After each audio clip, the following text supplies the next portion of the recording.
Hey guys, welcome to StudyIQ. My name is Prashant Dhawan, and in this video we will talk about ransomware. It has become an important topic in the realm of international current affairs because, as you probably know, the entire world is just talking about it. By the end of this video, you will be able to answer all these questions. What is ransomware? Why was ransomware in the news all over the world? What is malware? State of cyber attacks in India. How much of a risk does India face from ransomware? Since 13th of May, the entire world has been talking about just one thing, ransomware. Headlines like these were all over the globe. Lakhs of people got their data encrypted and their system was locked. This has affected a huge number of people and it just keeps getting worse and worse every single day as 150 countries have been hit by ransomware. So if we want to understand the magnitude of this attack, we need to understand its basics first. So let's discuss what is a malware. In order to understand what exactly is a malware, just have a look at this word over here. Malware. It is a short form of malicious. Malicious means something that intends to harm. A malicious can be a person or in this case, a software as well.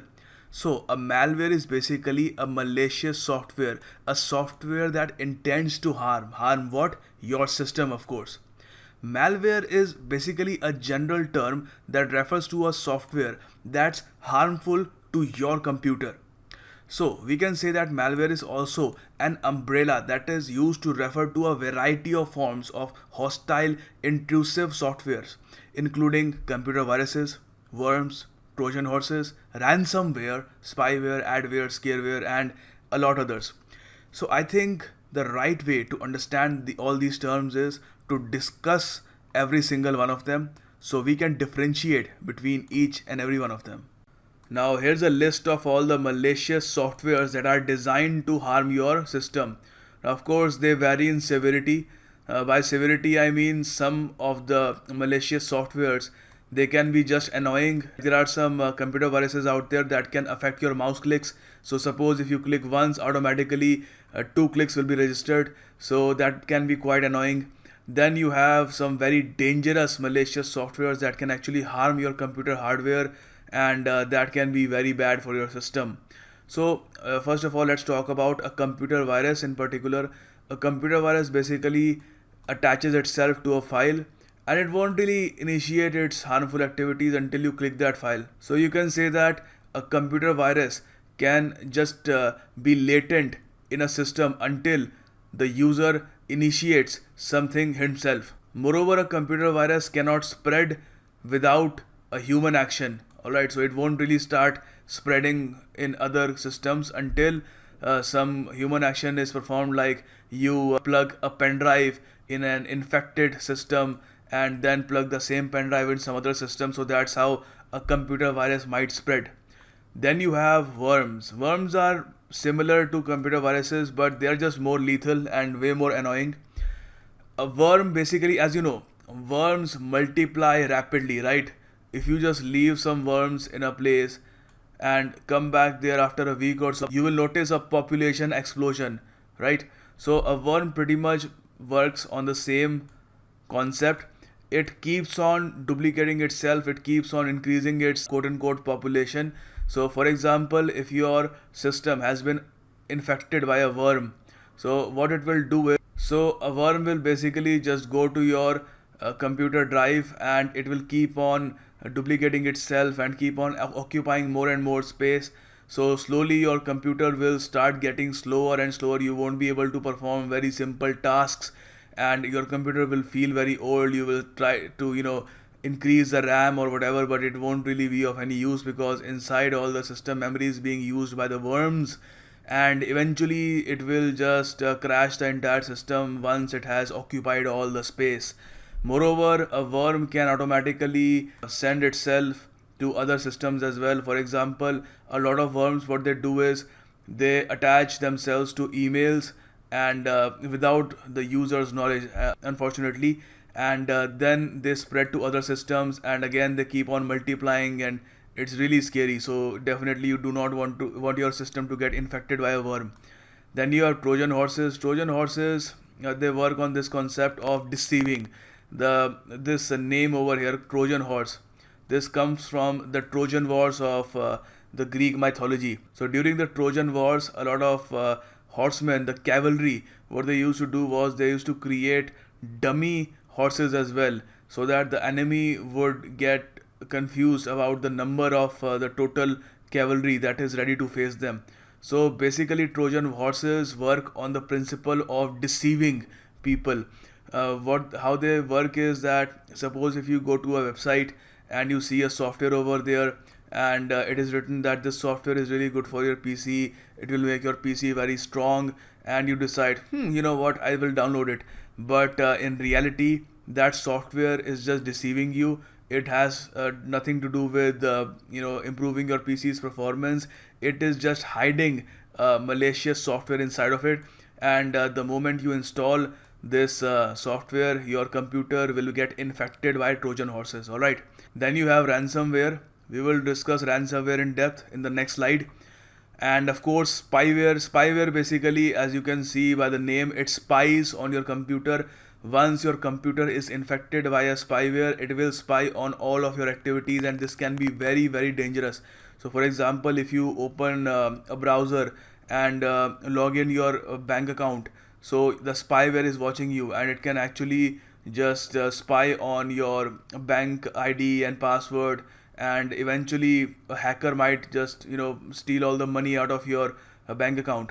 And the same can happen with a mutual fund account or anything. So a spyware can be very lethal. Then you have adware. It basically works with advertisements that you see, pop-ups. And then scareware. Scareware is very popular these days. You must have seen scarewares while browsing the internet through your phone. So how scareware works is that, suppose you click on a website and suddenly your entire browser will start vibrating, and you will see all these pop-up signs that will tell you to download a certain software, and if you don't download it, your system will crash. Or there are some really malicious ones that ask you to call a certain number and give your details there, and if you don't do that, your system will crash. So what they are trying to do over there is basically they are trying to scare you. Alright, so that's why we call it a scareware. It is trying to scare you into downloading a malicious software, and of course you're not supposed to download any of the scareware. Alright, the moment you download it, your PC is infected, and yeah, everything goes downhill from then. So now that we have discussed all these malicious softwares, let's just zero in on what exactly is ransomware. Ransomware is of course made up of two words, ransom and software. So a software that demands ransom. Now what is ransom, you ask? Ransom is basically a sum of money demanded or paid for the release of a captive. So you must have seen in a lot of Bollywood and also Tamil and Telugu movies as well, where bad guys, they kidnap someone and then they ask for ransom, right? So ransomware has a similar concept. So ransomware is basically a malware. Alright, so first of all, so this confusion first of all has been eradicated. What is the difference between a ransomware and a malware? Alright, so ransomware is basically a type of a malware that essentially takes over the computer and prevents the user from accessing data on it until a ransom is paid. So your computer is basically held captive. So what they do is they encrypt all the data in the computer, and to decrypt it, they demand a ransom. Alright, so ransomware usually locks computers, encrypts the data on it, and prevents other software and apps from running. Now I don't want any of you guys to think that ransomware was created a few days ago just because it's in the news a lot these days. Ransomware has been around for a few years now, and they are quite annoying, and of course they are quite lethal as well. But recently, this latest ransomware by the name of Wannacry or Wannacrypt, CRYPT and Wannacry, they're both the same thing. Alright, so don't have any confusion over there. So what happened was that on Friday, a large-scale cyber attack was launched affecting 150 countries in less than one day. Alright, so this is how rapidly this new ransomware by the name of Wannacry spread like wildfire. So look, as I told you, in any ransomware, the concept is simple. The data of the system is encrypted, and if the user wants to decrypt that data, he has to pay the creators of the ransomware a certain amount of money. So this time around, there was a similar story. The hackers, of course, the ones who designed this ransomware, demanded payments of $300, which is roughly around 19,000 rupees, to $600, which is around 38,000 rupees. Look, if you don't pay the ransom in 3 days after the data has been encrypted, of course, then the ransom is doubled. Alright, so initially, if you pay the ransom in the first 3 days itself, then the ransom remains at $300. If you don't pay it in the 3 days, it will get increased to $600. Alright, and all of this will be paid through bitcoins. Bitcoins, as you guys probably know, it is a cryptocurrency, so it is very difficult to trace where the bitcoins were sent, to whom it was sent. So Interpol and other agencies, they don't really have a lot of power, and they can't really trace all the bitcoins and catch the hackers. So far, the biggest targets of this ransomware Wannacry have been the British NHS, International Shipper FedEx, and some others. The British NHS is the National Health Service. So what happened in Britain was, look, they have a healthcare system over there, unlike the US. So in Britain, if you get sick, the NHS takes care of you, and all of your treatment is done under the NHS, the National Health Service. So since a lot of the NHS computers were hit by the ransomware called Wannacry, a lot of patients who were going to have their surgeries done, their treatment was suddenly halted, and you can imagine the traumatizing effect that must have caused to all those patients who desperately needed a surgery, who desperately need a treatment, but now they have to wait because of this malicious software. So this is the impact that malware can actually have on people's lives when it is spread like wildfire. In India, there were some police departments in Andhra Pradesh that were infected, but so far we haven't really witnessed any massive damage done in our country. Now you also need to know that the Wannacry ransomware only targets the Microsoft Windows operating system. Alright, so suppose if you are an Apple user and you're using an iMac or something, so you don't really have anything to worry about. Now of course, this raises a very important question. Is Microsoft Windows so weak that only a group of hackers can find such vulnerabilities in its software and then exploit them to just spread chaos and mayhem all over the world? Well, no.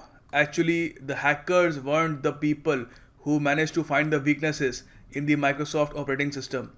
What happened was that NSA, National Security Agency of US, of course, this is quite an infamous agency. When Barack Obama was president, NSA was accused of snooping on its own citizens, and not just snooping on its own citizens, it was also accused of violating the privacy of a lot of major world leaders. Well, basically NSA was formed to make sure that US is not attacked by any terrorist organization. So if any terrorist organization is trying to recruit people online, the NSA tries to catch them. So it's basically a defense mechanism. But the NSA does a lot of other shady tasks as well. So the NSA people, they were just looking at the Microsoft operating software, and they managed to find a weakness, a vulnerability. But instead of telling Microsoft about this weakness, the NSA decided to keep the information to itself so that it can use this small weakness later on to its advantage.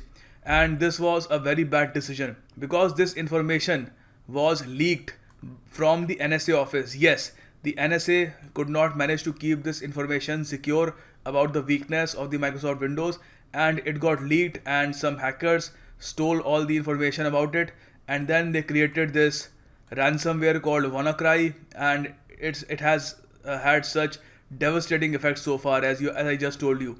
So the thing is that we can say all this mayhem that is being caused because of Wannacry, it actually started with NSA. Had NSA been responsible and told everything about the weakness in the Microsoft operating software to Microsoft earlier, all this wouldn't have happened. Now what you see on the screen right now is the result of NSA's negligence. This is what a victim of the ransomware called Wannacry sees on his system. Alright, so over here you can see, oops, your files have been encrypted. So in order to decrypt the files, he has to pay what? The ransom, of course, since it is a ransomware. Over here you can see two countdown timers.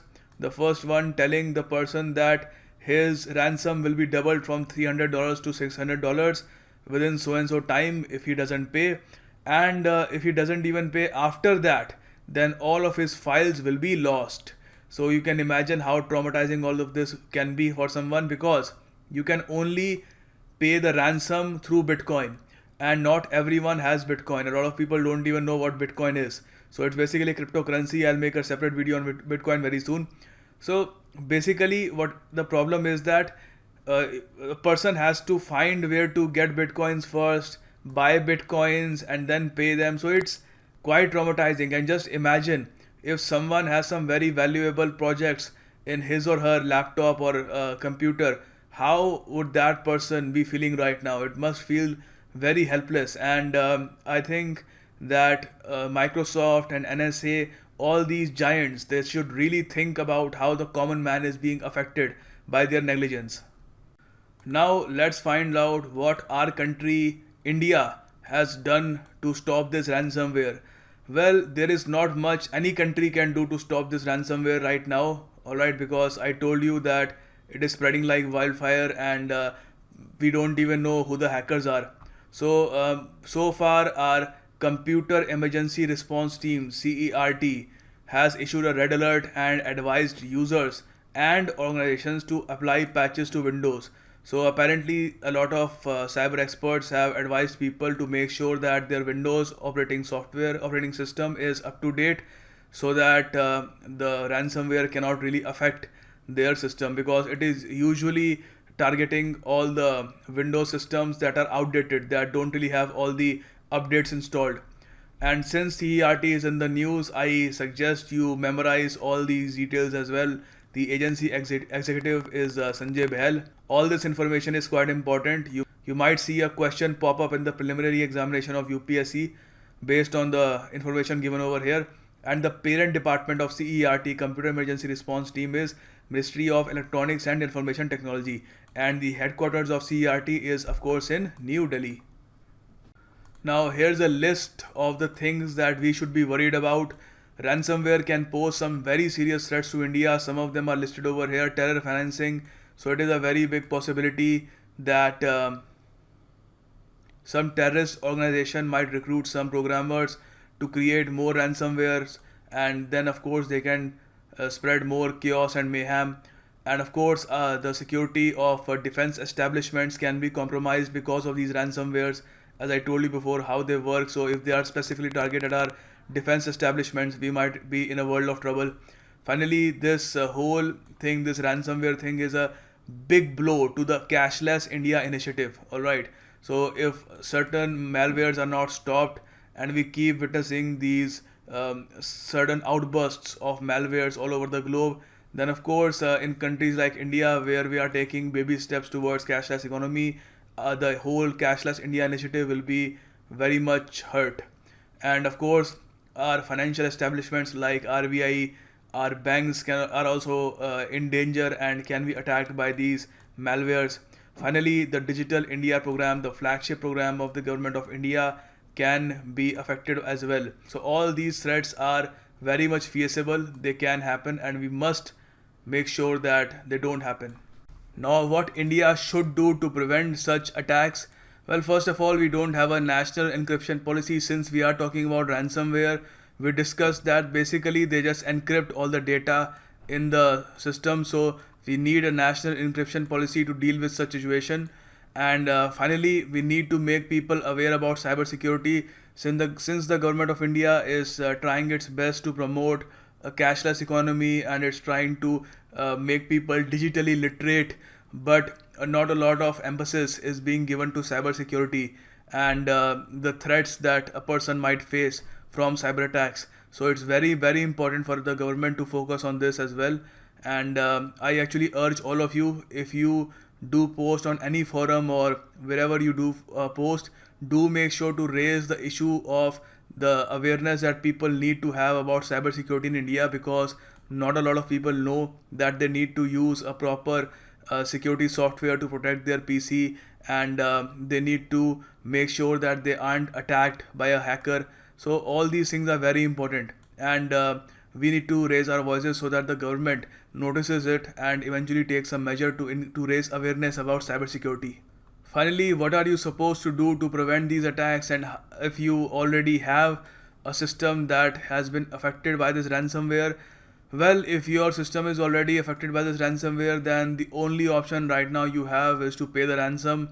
If your data is very important, of course, if you're just a teenager who likes playing video games and watching videos on YouTube, then you don't really have much to worry about. You don't really have to pay any ransom. But if you're a working professional and have some very important data in your laptop or PC, then of course you will have to pay the ransom. So far, this is the only way to get out of this mess. But if you have not been infected by this ransomware for the time being, you can do a lot of other things to prevent this attack. For example, disable your computer's server message block service, because this ransomware is spreading through the SMB server message block.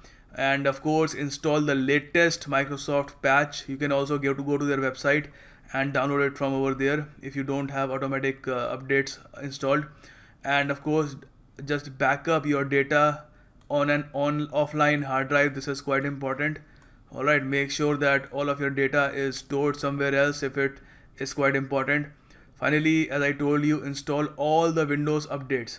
Okay, and also use a reputable software, security software like Kaspersky or a Bitdefender or something like that, so that you can prevent such attacks in the future. And this is also the end of the video. Hope you liked it. I managed to tell you guys about a lot of things, and I think now you probably feel that you know much more about malware and ransomware and all the other things. So I only request all of you to raise your voice about increasing cybersecurity awareness in India, because people just don't know much about it. Okay, and I hope you will do that. Also share this video if you can. It might help someone. And that's about it. I will see you soon with another video. Thanks for watching.